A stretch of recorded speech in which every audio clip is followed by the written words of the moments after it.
All right, good morning, everyone. I like to see the room became silent right about at 10 o'clock. I appreciate everybody being so prompt for starting this annual public meeting of the Reagan-Udall Foundation for the FDA. I'm Mark McClellan. I'm the chairman of the Reagan-Udall Foundation Board. I want to welcome all of you here today to join us for this meeting. We're looking forward to presenting some of the activities and other issues related to the Foundation's current work. And we're also looking forward to hearing from all of you, questions, ideas, input, anything else.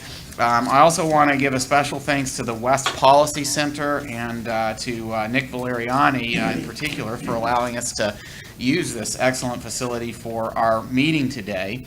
And I'd like to begin by going around the table and asking our board members and some of the other staff from the Reagan-Udall Foundation to introduce themselves. We'll start with Ellen Siegel here. Good morning. I'm Ellen Siegel, Vice Chair of Reagan-Udall. And I'm Gary Neal, Board Member. Nick Valeriani, Chief Executive here at West Health and newest board member, I think, or one of the newer ones. Right. Good morning. I'm Bill Chin. Can you hear me? Okay, very good. I'm a board member. I'm the Executive Dean for Research at Harvard Medical School. Carlos Angulo from Zuckerman Spader here in Washington, and I'm outside counsel to Reagan-Udall. Lisa Rogan, I'm the FDA liaison to Reagan-Udall. Hi, I'm Troy McCall. I'm Chief Implementation Officer for Reagan-Udall. I'm Alicia Chow. I'm a project manager for Reagan-Udall. Nancy Beck, Program Development Manager for Reagan-Udall. Lori Manassian, Senior Advisor for Reagan-Udall. Pam Bailey, Board Member and President and CEO of the Grocery Manufacturers Association. I'm Kay Holcomb, a Board Member of Reagan-Udall, and I'm with Genzyme, a Sanofi company.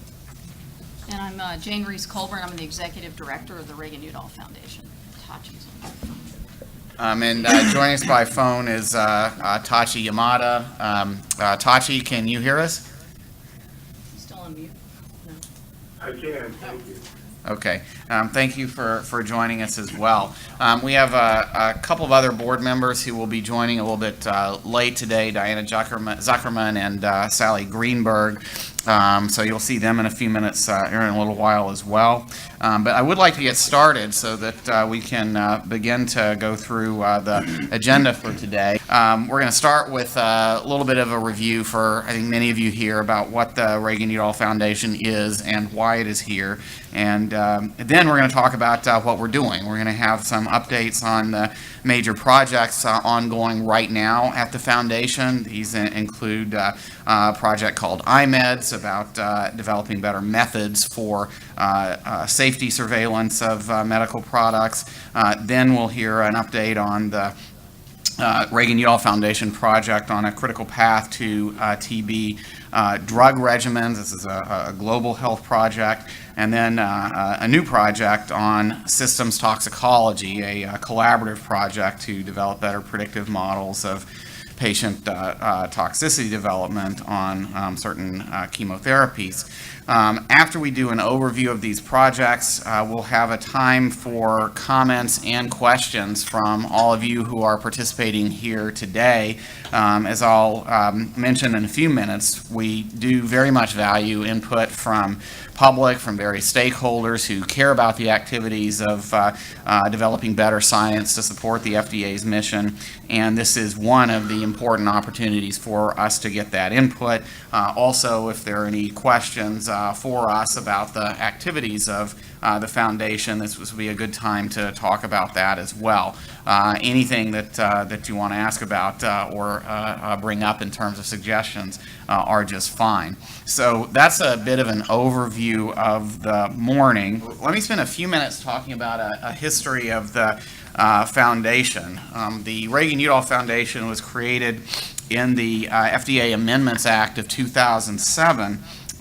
It was at that time a response to a number of calls for better support for the scientific mission of the FDA. In particular, the Subcommittee on Science and Technology developed a report on FDA science and mission at risk that called for more public-private collaboration to support the FDA's scientific mission.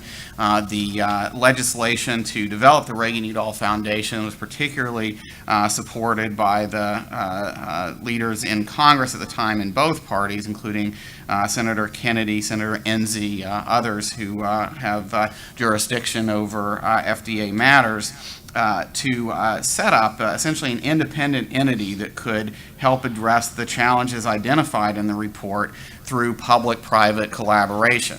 And that legislation led to the formation of the foundation. The legislation laid out what the mission of the foundation should be to support and promote better science and technical capacities to advance the mission of the FDA.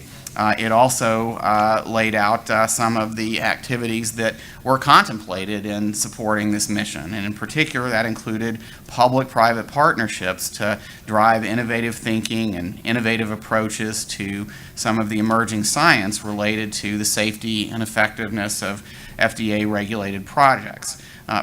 Now that's a pretty broad mission going along with the broad regulatory mission of the FDA. I would emphasize that this was very much conceived of, and we very much executed it as a mission around scientific evidence development. We are not in any way given any authority over FDA regulatory decisions or regulatory processes. Our activities have no direct impact on that. We are really about developing better evidence and better science to support the FDA and to support the development and use of safe and effective products by consumers in the United States.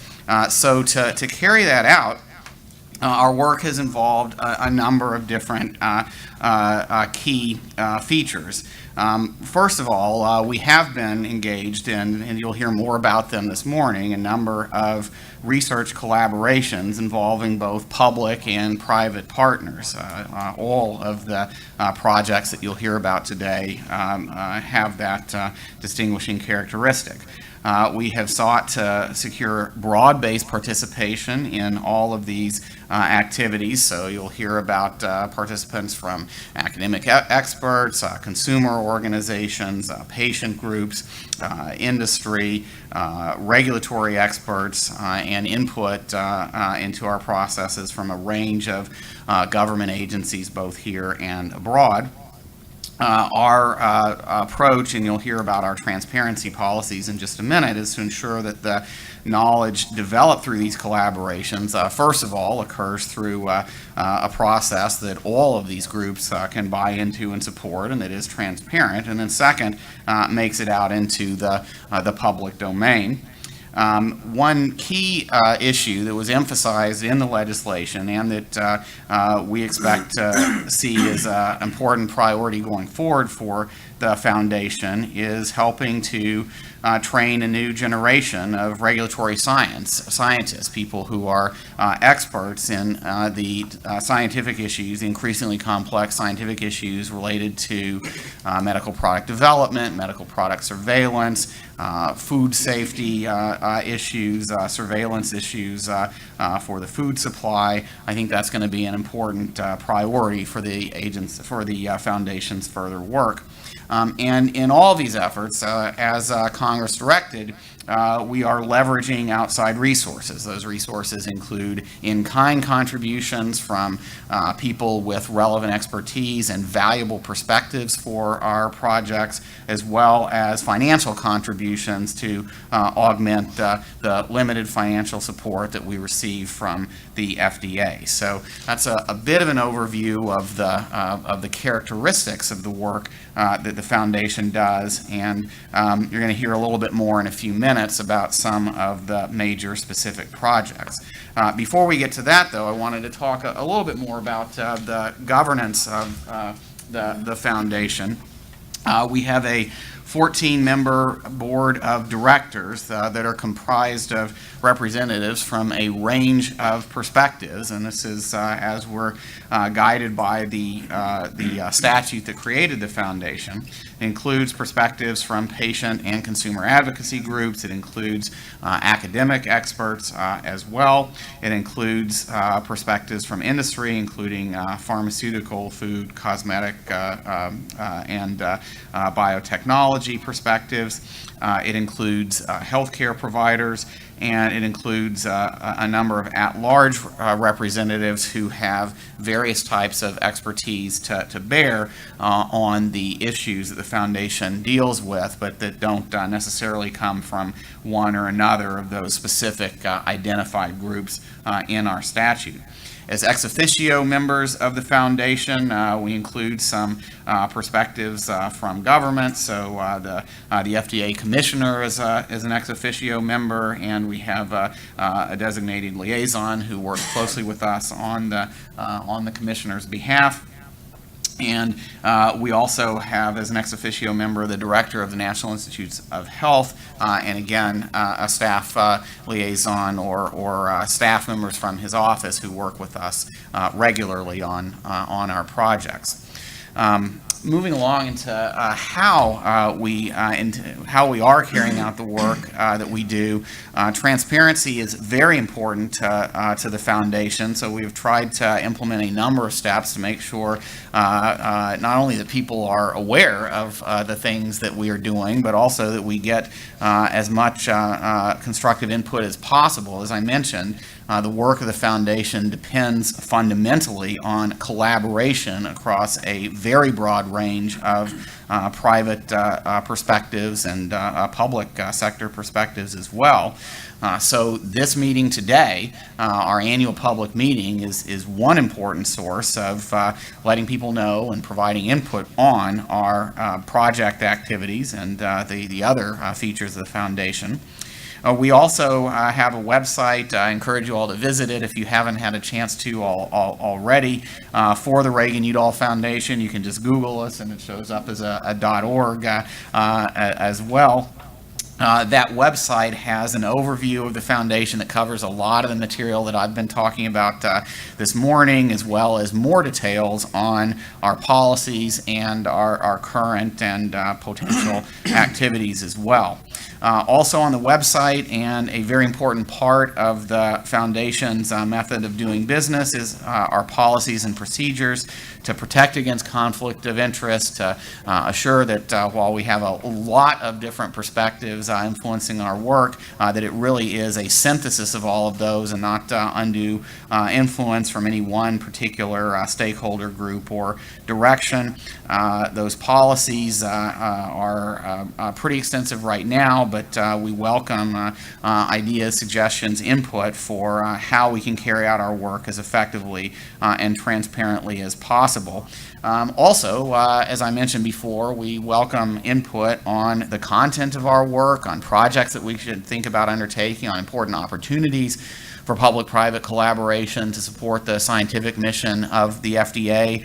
There really is a lot of potential out there, and it does take some hard work to do all this right, to bring the stakeholders together, to do it in a transparent way that meets all of our policy requirements. But as you hear today, we have a number of projects underway now, and we definitely want to use and improve on the model that we've developed for public-private collaboration to address these important scientific issues. We want to extend that in other directions as well. We want to do it as effectively as possible. So we welcome input and suggestions. These can come to the foundation staff who are based here in downtown Washington.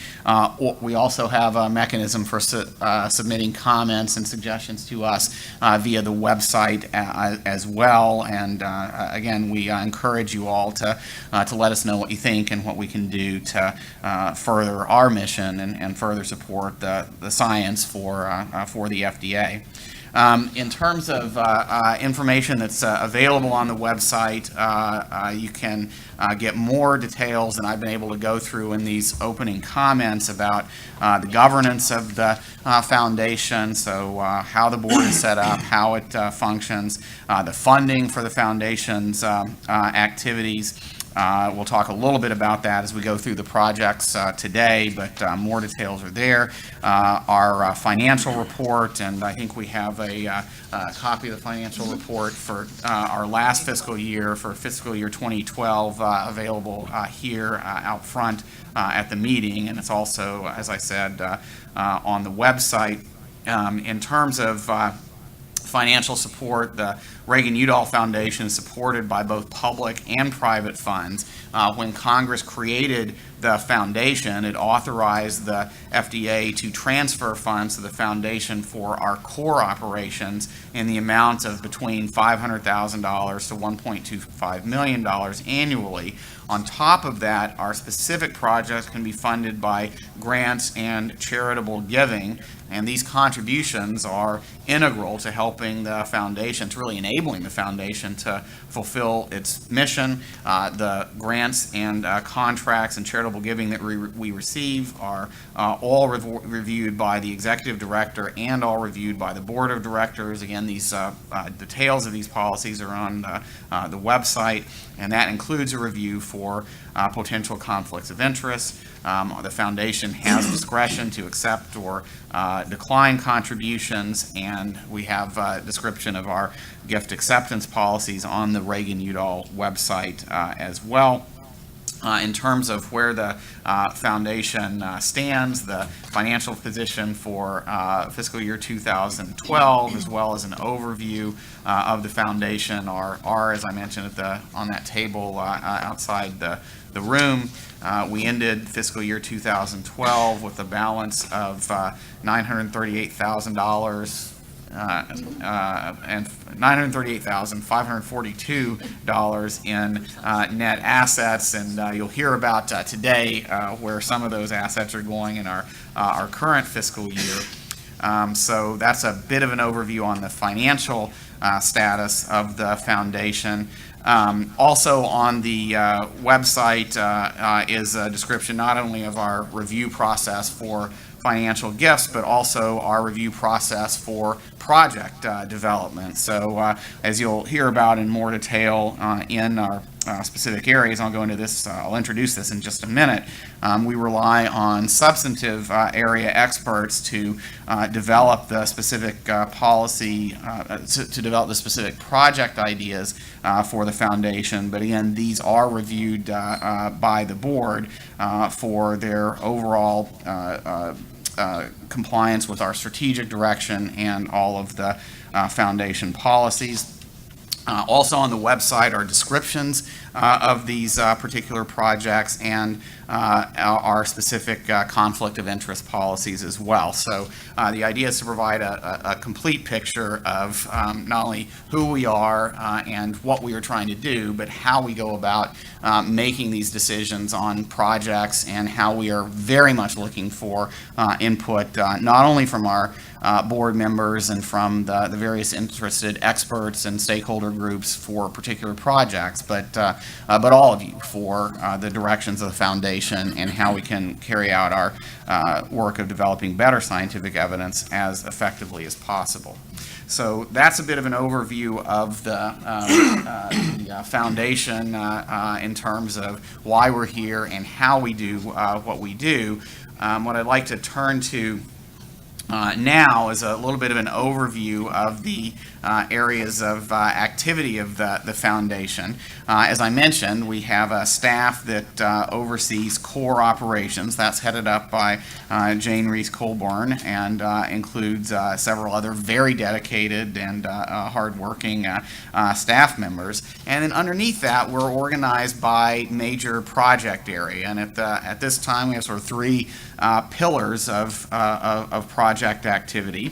One of those is promoting safety and better evidence for FDA-regulated products, and you'll hear more about our Innovation in Medical Evidence Development and Surveillance project, which is the lead project in this area right now. You'll hear more about that project in just a few minutes. Our second pillar focuses on improving regulatory science processes. So here, this is about better evidence and best practices, how to apply the best science in such areas as TB drug development, and another major project underway now on systems toxicology. So you'll hear more about those projects in a little while as well. Now, those are our biggest current activities. As you can see from this slide, if we are able to continue on the trajectory that we're planning, we'll be doing more work in many of these areas, including further evaluation science for medical product safety, food product safety projects, projects related to specific scientific issues and in formulations of products and things like that. A third major area where we expect to have more activity upcoming in the next year is in building scientific capacity. As I mentioned earlier, I think a very critical gap in our nation's ability to do the best possible scientific work in regulatory science is that this is a rapidly moving area. There's been tremendous progress in development science, translational science, and we want to make sure that the regulatory sciences and the development sciences that go along with it all keep up. And so further work around building a fellowship program to support training in this area at leading academic institutions, to support exposing potential future regulatory experts to opportunities at the FDA, conversely to help FDA staff hear more about the latest scientific developments in all of these areas, is a very important upcoming set of activities for the foundation, and we expect to have more to say about this in the months ahead. And I particularly want to signal this area for all of you who are here today for ideas on helping to improve scientific capacity around the issues of this dynamic area of regulatory and development science. So those are major areas of activity for the foundation now, and a little bit of a sense of the big picture of where we are currently planning to head from here. What I'd like to do now is pause from my comments and see if anybody up here at the table has anything to add or clarify on top of what I said, and then see if there are any questions or comments from any of you all who are here. First, any comments from the board? Did I cover everything? Okay, so again, more information available on the website, and if there are any subsequent questions that come up about what the foundation is doing, what our policies are, about specific projects, again, please feel free to contact the foundation staff or submit your question or comment to us via the website. It's just as a general guide, we do update the website regularly, and so that's a good place to check in with from time to time. You can also sign up on the Reagan-Udall website for regular updates by email, press releases, other announcements for the foundation as well. So I encourage you to take advantage of that. As well.